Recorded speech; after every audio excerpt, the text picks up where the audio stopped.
പിതാവിന്റെയും പുത്രന്റെയും പരിശുദ്ധാത്മാവിന്റെയും നാമത്തിൽ ആമേൻ. ഇന്ന് മാർച്ച് 2 ഞായറാഴ്ച. അമ്മേ പരിശുദ്ധമ്മേ, അമ്മേ പരിശുദ്ധ ദൈവമാതാവേ, അന്ന് അങ്ങ് കൃപാസനത്തിൽ പ്രത്യക്ഷപ്പെട്ട് വരാൻ പോകുന്ന മഹാദുരന്തത്തിൽ നിന്ന് രക്ഷപ്പെടാനും എല്ലാവർക്കും വേണ്ടി പ്രാർത്ഥിക്കുവാനും ആവശ്യപ്പെട്ടിട്ട് 20 വർഷം കഴിഞ്ഞ ഈ വേള ഞങ്ങൾക്കും ഈ ദേശത്തിനും അങ്ങ് മാധ്യസ്ഥം തേടി തന്ന എല്ലാ അനുഗ്രഹങ്ങൾക്കും കൃപകൾക്കും ഞങ്ങളിപ്പോൾ ഹൃദയം നിറഞ്ഞ നന്ദി പറയുന്നു. അമ്മേ പരിശുദ്ധമേ, ജപമാല മാതാവേ, സകല കൃപാസനം പ്രാർത്ഥനകളോടും ചേർത്ത് ഞങ്ങളിപ്പോൾ പ്രാർത്ഥിക്കുന്ന ഈ കുടുംബത്തിന്റെ പ്രത്യേക നിയോഗം. മക്കളെ,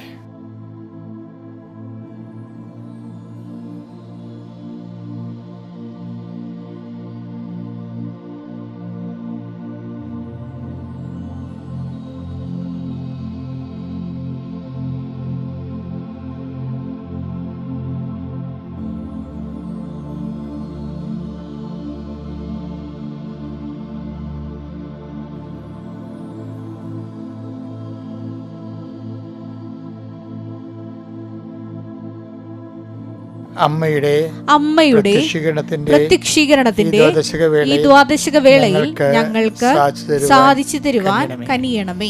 വിശ്വാസ പ്രമാണം. സർവശക്തനായ പിതാവും ആകാശത്തിന്റെയും ഭൂമിയുടെയും സൃഷ്ടാവുമായ ദൈവത്തിൽ ഞാൻ വിശ്വസിക്കുന്നു. അവിടുത്തെ ഏകപുത്രനും ഞങ്ങളുടെ കർത്താവുമായ ഈശോ മിശിഹായിലും ഞാൻ വിശ്വസിക്കുന്നു.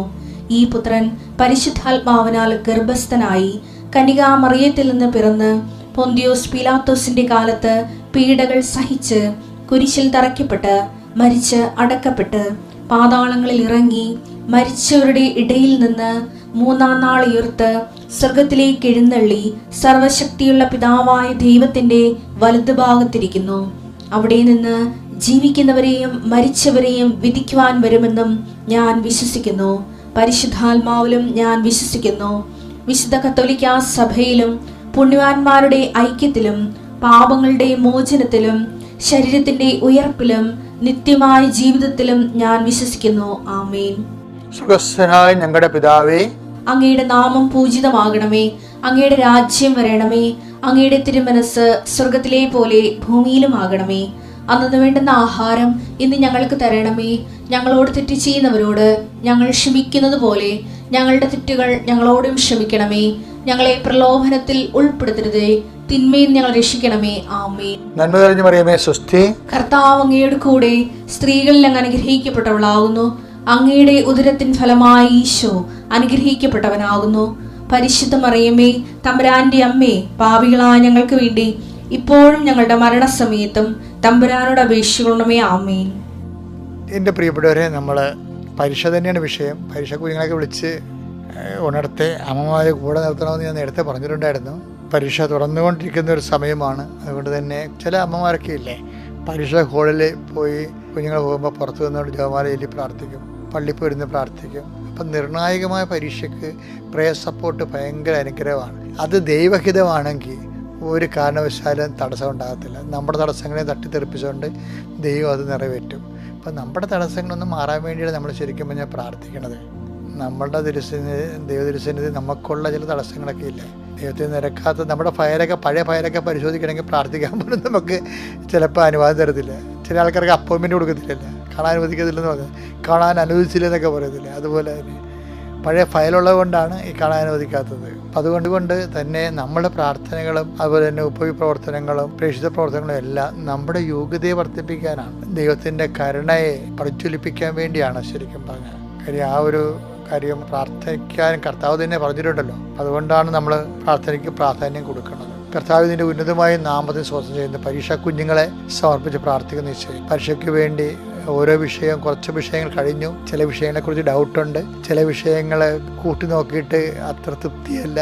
അങ്ങനെ പലതരത്തിലുള്ള വിവിധ വിചാര വിജിംഭൃതരായിട്ടാണ് ആൾക്കാർ കുഞ്ഞുങ്ങളെ ജീവിക്കണത്.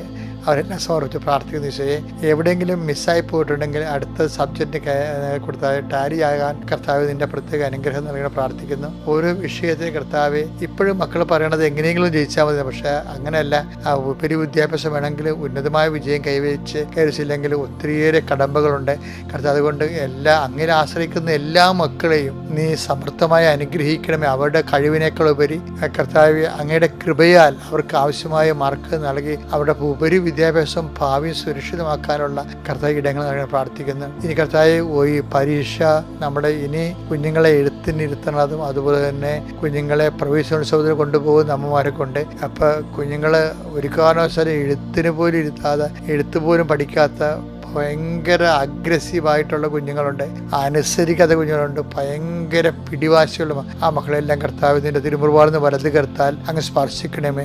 ഓട്ടിസമുള്ള മക്കള്, ഹൈപ്പർ ആക്ടിവിറ്റി ഉള്ള മക്കള്, പ്രത്യേകിച്ച് കർത്താവ് ഭയങ്കര പലതരത്തിലുള്ള ദുശാഠ്യങ്ങളുള്ള കുഞ്ഞുങ്ങള്, അതുമൂലം സമാധാനം നഷ്ടപ്പെട്ട അമ്മമാര്, ഉറക്കം നഷ്ടപ്പെട്ട അമ്മമാര്, കുഞ്ഞുങ്ങൾ ഉറങ്ങാത്ത കാരണം അമ്മമാർക്ക് ഉറങ്ങുന്നില്ല, അവർക്ക് പറയണതെല്ലാം ഭയങ്കര ഇറിറ്റേഷനായിട്ട് തോന്നുന്നു, കുടുംബത്തിൽ അതിന്റെ പേരിൽ വലിയ കലഹങ്ങളുണ്ടാകും, പരസ്പരമുള്ള ഇഷ്ടപ്പെടാത്ത വർത്തമാനങ്ങൾ പറഞ്ഞ് മാനസികമായിട്ട് അകന്നു പോകുന്നു. അങ്ങനെയുള്ള എല്ലാ സാഹചര്യങ്ങളെയും കർത്താവെ നീ ഏറ്റെടുക്കണേ പ്രാർത്ഥിക്കുന്നു. കർത്താവ് പുതിയ കുടുംബക്കാരെ, പുതിയ ജീവിതങ്ങളൊക്കെ ആരംഭിച്ചിരിക്കുന്നവരെല്ലാം നീ സന്ധിക്കണേ പ്രാർത്ഥിക്കുന്നു. അവരുടെ ഭാവി കർത്താവെ അവരുടെ സുരക്ഷിതമാക്കുന്നതിന് ആവശ്യമായ അവരുടെ നടപടിക്രമങ്ങളെ കുറ്റമറ്റമാക്കുകയും കർത്താവ് സമയമോ പണമോ ദാനമോ വ്യർത്ഥമാകാതിരിക്കാൻ അവരെ കർത്താവ് പ്രത്യേകമായി അവരുടെ ചിന്താ പദ്ധതികളെയും പ്രവർത്തന രീതികളെയും അങ്ങ് ആശീർവദികളെ പ്രാർത്ഥിക്കുന്നു. ഇന്ന് യാത്ര ചെയ്യുന്നവരെ, യാത്രക്ക് പോകുന്നവര്, പരീക്ഷയ്ക്ക് പോകുന്നവര്, കോടതി പോകുന്നവര്, തൊഴിലിടങ്ങളിൽ തൊഴിലിന് വേണ്ടി പോകുന്നവര്, ഓഫീസിൽ പോകുന്നവര്, ഓരോ കുടുംബത്തിന്റെ ഓരോരോ കാര്യങ്ങളുടെ നിർവഹണയ്ക്ക് വേണ്ടി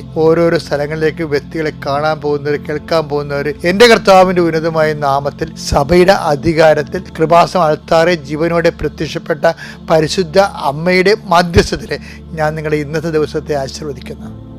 എൻ്റെ പ്രിയപ്പെട്ടവരെ, അടുത്ത തിങ്കളും ബുധനൊക്കെ ആയിട്ട് നമ്മുടെ കേരള സഭ നോൻപിലേക്ക് പ്രവേശിക്കുകയാണ്. നോൻപിലും അതുപോലെ തന്നെ കർശനമായി നോൻപെടുക്കുന്നവരുണ്ട്. അതുപോലെ തന്നെ നോൻപ് ചില സഭകളിൽ അത് കടമായി മാറും. ചില ദിവസങ്ങളിൽ നോൻപ് ചിലപ്പോൾ നോൻപ് ദിവസമായിരിക്കും, അല്ലെങ്കിൽ ദുഃഖ വെള്ളിയാഴ്ചയായിരിക്കും. പിന്നെ കടമുള്ള ദിവസങ്ങളുണ്ട്. ദൈവതിരുസന്നിധിയിൽ നമുക്ക് ഒബ്ലിഗേഷൻ മണ്ടേറ്ററി ആയിട്ട് ചെയ്യേണ്ട കാര്യങ്ങൾ, അപ്പോൾ ചെയ്യാതെ വരുമ്പോൾ അത് കടമായിട്ട് മാറും. പക്ഷേ കടം എന്ന് പറയുമ്പോൾ ശരിക്കും പറഞ്ഞാൽ നമ്മൾ ദൈവത്തിന് കടം തന്നെ രണ്ട് തരമുണ്ട്. നമ്മൾ ദൈവത്തിന് കൊടുക്കാനുള്ളത് കടങ്ങൾ, പിന്നെ ദൈവം നമുക്ക് തരാനുള്ള കടങ്ങളുണ്ട്. നിങ്ങളൊക്കെ ഇതെന്ത് വർത്തമാനമാണ് ഈ പറയണത്?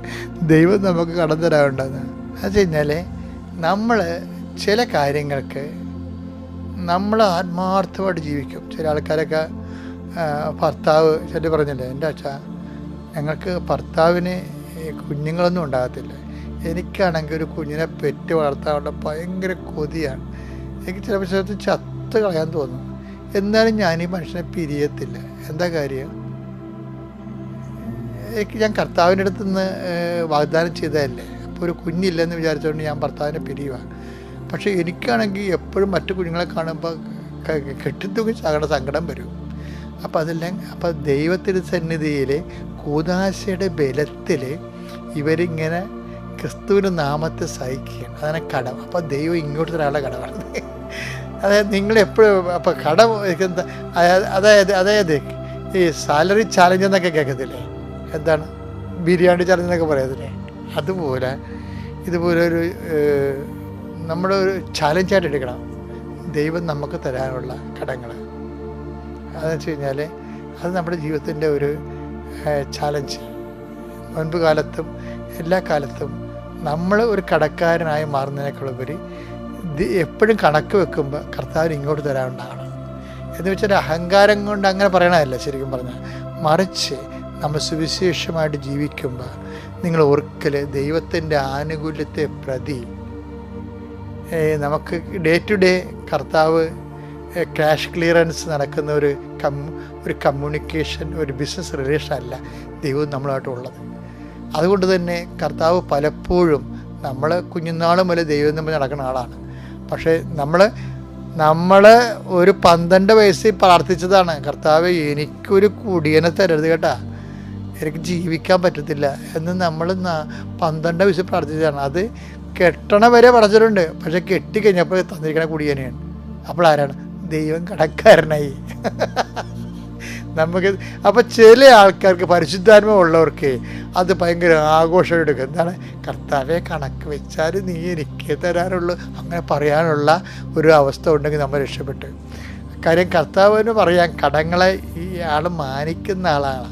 അതാണ് പറയണത്. എന്തെങ്കിലും കൂടുതൽ ചിലവാകുകയാണെങ്കിൽ ആ സമരക്കാരുടെ കഥയില്ലേ, സമരക്കാരൻ്റെ കഥയിൽ എന്താ പറയണത്? അയാളെ കൊണ്ട് സത്രത്തിൽ കൊണ്ട് ചികിത്സിച്ച് എന്നിട്ട് സത്രക്കാരനോട് പറയണേ, ഇവനെ ഏറ്റെടുത്തിരിക്കണില്ലേ, എന്തെങ്കിലും നിങ്ങളുടെ കയ്യിൽ നിന്ന് കൂടുതൽ ചിലവാകാൻ സാധ്യതയുണ്ട്. ഒരു മനുഷ്യനെ നമ്മൾ ഏറ്റെടുക്കുമ്പോൾ അത് ഭർത്താവാകാം, ചിലപ്പോൾ മക്കളാകാം, ചിലപ്പോൾ ഭാര്യയാകാം, ചിലപ്പോൾ കൂട്ടുപണിക്കാരനാകാം.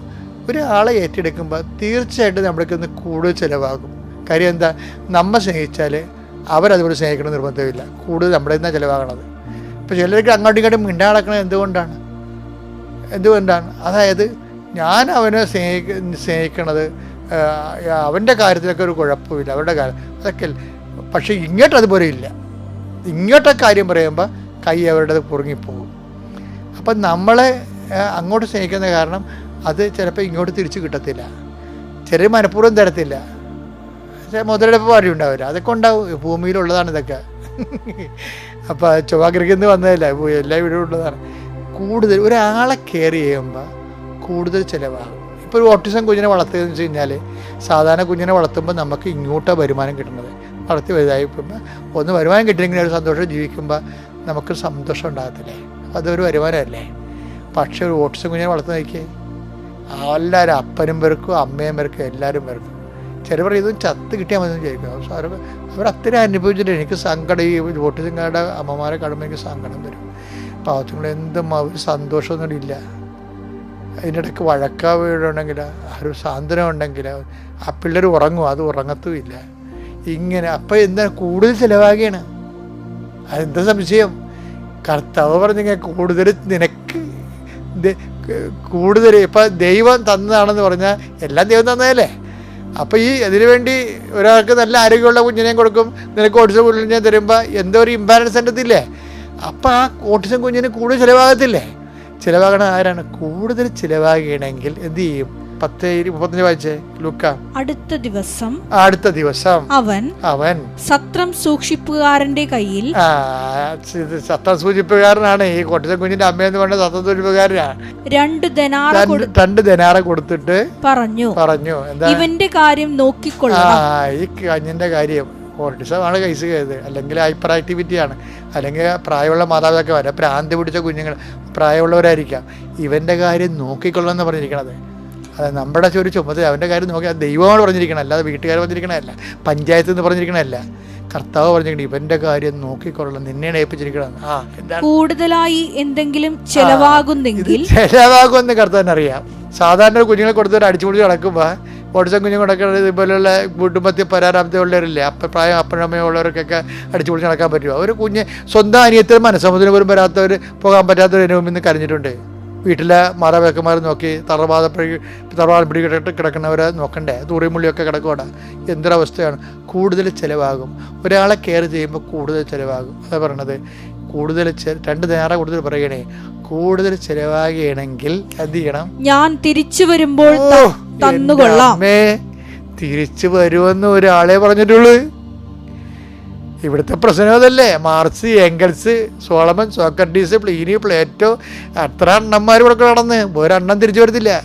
എല്ലാം ചത്ത് മണ്ണോട് പണ്ട് തിരിച്ചു വരുന്ന ഒരാളെ പറഞ്ഞിട്ടുള്ളൂ. എന്തെങ്കിലും കൂടെ ചിലവാകണമെങ്കിൽ എൻ്റെ 2ാമത്തെ വരവിന് ഞാൻ റെക്ടിഫൈ ചെയ്യും. അപ്പോൾ ആരാണ് കടം? അപ്പം കർത്താവിന് കടം കൊടുക്കണ പോലെയാണ് എൻ്റെ മകളെ, എൻ്റെ മകനെ, നീ ഒരു പാരിതോഷികം, ഒരു നന്ദിയില്ലാത്ത ഒരു ജോലി ഏറ്റെടുക്കണത് കർത്താവിന് കടം കൊടുക്കണ പോലെയാണ്. നോമ്പിൻ്റെ കാലത്ത് കർത്താവ് നിന്നെ സഹായിക്കും. ഞാനും കർത്താവിന് തിരിച്ചു വരവ് നോക്കി ജീവിക്കുന്ന ഒരാളാണ്. ചിലപ്പോൾ എന്തെങ്കിലുമൊക്കെ തെറ്റുകൾ സംഭവിക്കും. എന്നാലും ഞാൻ കർത്താവിൻ്റെ തിരിച്ചു വരവെന്ന് പറയുമ്പോൾ ഏത് സമയത്തും വരാമല്ലോ. എപ്പോഴാണ് കർത്താവിനെ കാണാൻ പറ്റുന്ന ഈ ശാരീരിക അവസ്ഥ മാറണത്? അന്ന് കർത്താവിനെ കാണും നമ്മൾ. അപ്പം അതുകൊണ്ട് തിരിച്ചു വരവ് സുനിശ്ചിതമാണ്. എപ്പോൾ സംഭവിക്കുന്ന അറിയുന്നതിൽ മാത്രമേ ഉള്ളൂ. അപ്പോൾ തിരിച്ചു വരുമ്പോൾ എന്താണ് കർത്താവ് ഇങ്ങോട്ട് ഇതിന് തരാനുണ്ടാകണം. ആ രീതിയിൽ വേണം കണക്ക് അവസാനിക്കാൻ. എല്ലാ ദിവസവും കണക്ക് ക്യാരി ഓവർ ചെയ്യുമ്പോൾ ബാലൻസ് നോക്കുമ്പോൾ ഇങ്ങോട്ട് കിട്ടാനുണ്ടാണ് കർത്താവിൽ നിന്ന്. എന്നാൽ തിരിച്ചുവരവ് ആഘോഷിക്കാൻ പറ്റും. ജീവിതം മുഴുവനും കർത്താവിൻ്റെ തിരിച്ചുവരവിൻ്റെ ഒരു ആഘോഷമാണെന്ന് ഓർക്കണേ. Thank you.